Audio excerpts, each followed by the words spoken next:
E aí, pessoal? Prontos para mais um mergulho profundo? Hoje a gente vai explorar um tema que, à primeira vista, pode parecer coisa de advogado, mas acredite em mim. Entender as técnicas de negociação e mediação pode ser útil para qualquer um em qualquer área da vida. É isso aí. Quem nunca se viu numa situação em que precisou negociar, né? Seja com a família, com amigos, no trabalho. Exatamente. E o mais legal é que o material que a gente vai usar como base para esse mergulho vem direto dos estudos para o Exame Nacional da Magistratura, o INAM. É como se a gente estivesse tendo acesso a um guia prático usado pelos juízes para resolver conflitos. E sabe o que é mais interessante? Essas técnicas se baseiam em princípios de psicologia e comunicação, o que significa que elas podem ser aplicadas em diversas situações do dia a dia, não só no tribunal. É verdade.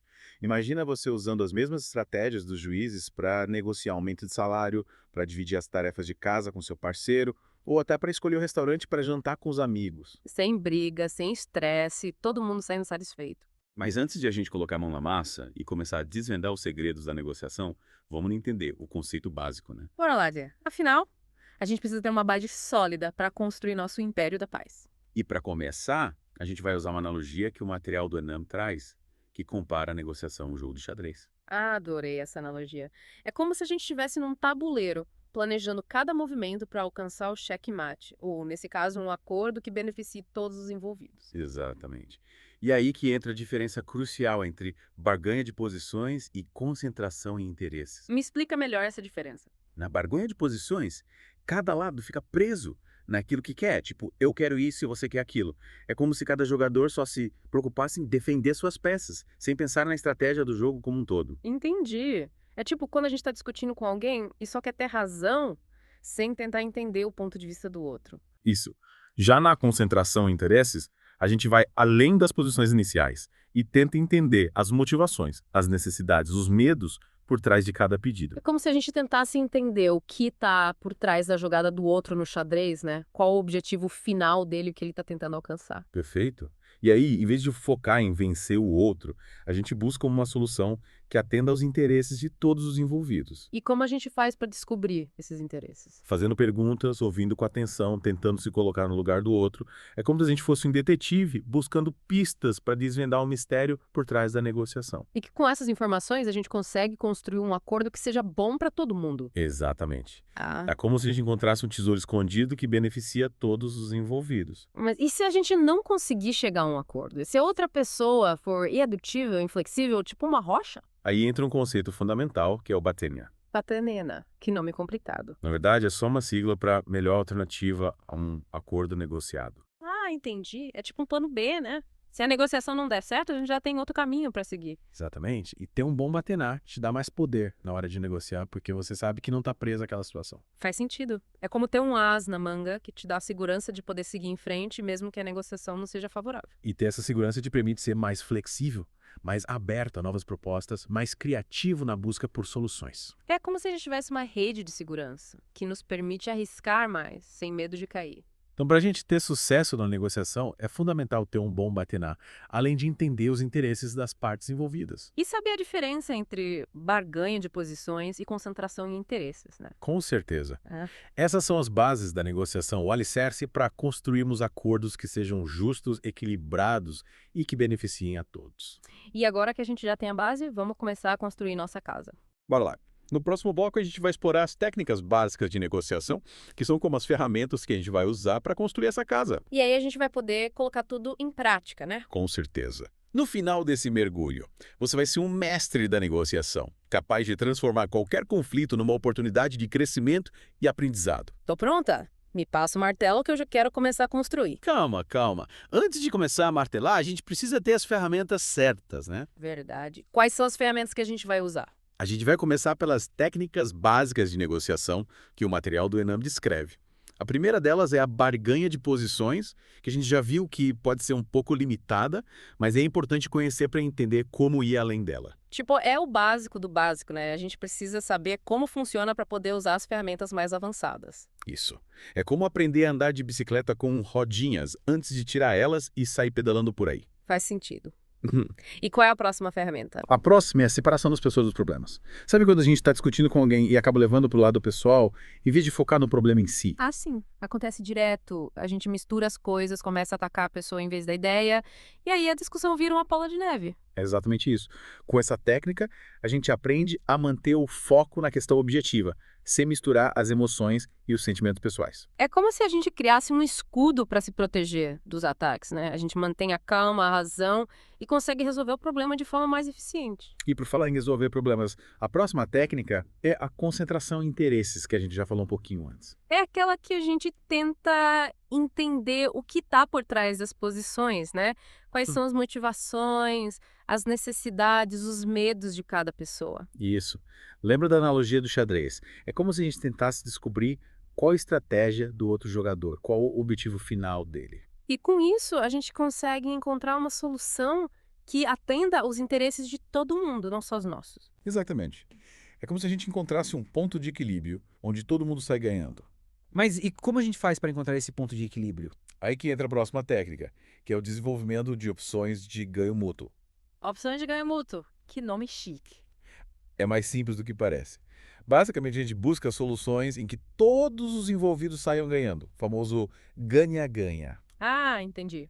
Tipo, em vez de dividir o bolo, a gente tenta fazer o bolo crescer, pra todo mundo ter uma fatia maior. Perfeito. Exatamente isso. E como a gente faz o bolo crescer? Usando a criatividade, a colaboração, a comunicação.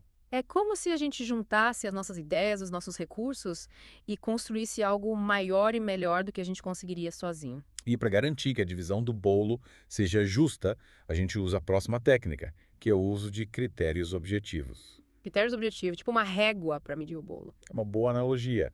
A gente usa critérios que sejam justos, imparciais, como leis, valores de mercado, precedentes. Entendi. É como se a gente tivesse um juiz que garante que a divisão seja justa e equilibrada. E exatamente. E para fechar as técnicas básicas, a gente volta ao nosso querido Batiner.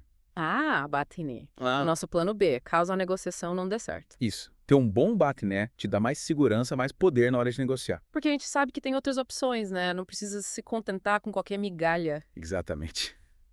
E agora que já exploramos as técnicas básicas e tal, a gente dá um passo além. Bora lá. Quais são os próximos desafios? E a gente vai mergulhar nas técnicas intermediárias de negociação, que são como temperos que a gente adiciona ao nosso prato para dar mais sabor. Adoro temperos. Quais são os temperos que a gente vai usar? O primeiro tempero é a estratégia de estabelecimento de rapport. Rapport. Essa palavra me parece familiar. A gente já viu em outros mergulhos. Rapport é a construção de uma conexão positiva, de confiança entre as partes. É como se a gente criasse um ambiente acolhedor, receptivo, onde todos se sintam à vontade para se expressar e colaborar. Ah, entendi. É tipo quando a gente conhece alguém e sente que tem uma boa sintonia, né? A conversa flui, a gente se sente à vontade para ser quem a gente é. Isso. E para criar esse rapport, a gente pode usar algumas estratégias, como o espelhamento, que a gente também já viu antes. O espelhamento, aquela técnica que a gente imita a linguagem corporal da outra pessoa. Isso.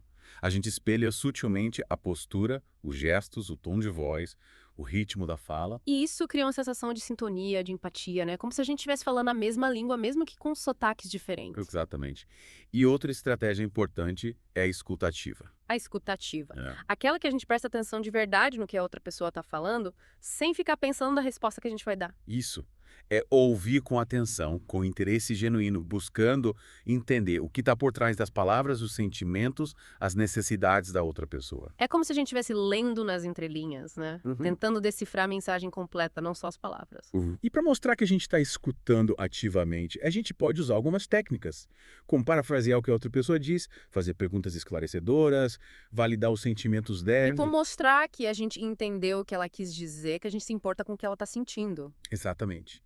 E a validação de sentimento é outra técnica importante para criar rapport. Validação de sentimentos, o que é isso? É reconhecer e legitimar as emoções da outra pessoa, mostrando que a gente compreende o que ela está sentindo, mesmo que não concorde com as ações ou opiniões dela. Ah, entendi. É tipo, eu entendo que você tá chateado, frustrado, com raiva, e isso é normal, é compreensível. Isso. É como se a gente dissesse, Tá. eu te vejo, eu te ouço, eu te respeito, mesmo que a gente não concorde em tudo.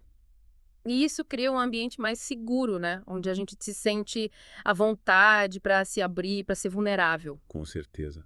É como se a gente construísse um espaço de acolhimento, onde a gente pode ser quem a gente é, sem medo de ser julgado. E essa é a base para construir um relacionamento de confiança, né? Exatamente. A confiança é o alicerce de qualquer negociação bem-sucedida. Sem confiança, não tem como construir um acordo que seja duradouro e que beneficie a todos. É verdade, a confiança é fundamental. É como construir uma casa em cima de uma base sólida. Sem confiança, a casa desmorona. E para a gente construir essa casa da confiança, a gente precisa usar as ferramentas certas, né? A gente já viu as técnicas básicas e intermediárias, que são como os tijolos e o cimento. Agora a gente vai explorar a conciliação e a mediação, que são como os arquitetos que vão nos ajudar a projetar e construir essa casa. Gostei dessa analogia. A conciliação e a mediação são como guias que nos ajudam a encontrar o caminho da paz, né? Exatamente. Elas são ferramentas poderosas para resolver conflitos de forma pacífica e colaborativa. Mas qual a diferença entre elas? A principal diferença está no papel do terceiro imparcial, que é o conciliador na conciliação e o mediador na mediação. Entendi. E qual o papel de cada um? Na conciliação, o conciliador tem um papel mais ativo. Ele pode propor soluções, sugerir caminhos para chegar a um acordo. É como se ele fosse um juiz que ajuda as partes a encontrar uma solução justa e equilibrada. Ah, entendi. E na mediação? Na mediação, o mediador tem um papel mais passivo. Ele não propõe soluções, ele facilita o diálogo entre as partes para que elas mesmas construam a solução.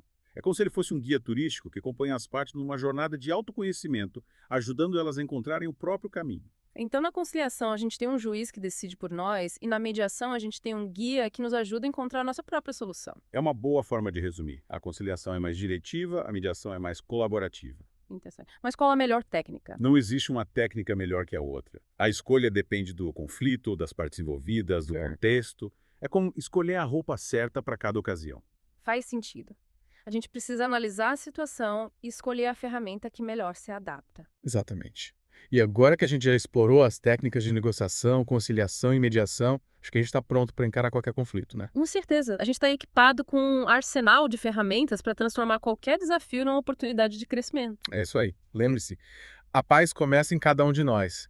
E se cada um de nós usar essas ferramentas para construir relações mais harmoniosas, a gente pode transformar o mundo num lugar melhor. Que mensagem linda. Adorei nosso mergulho de hoje. Aprendi muito e tô pronta para colocar tudo em prática. Eu também. E você que está nos ouvindo, espero que tenha gostado da nossa jornada. Até a próxima.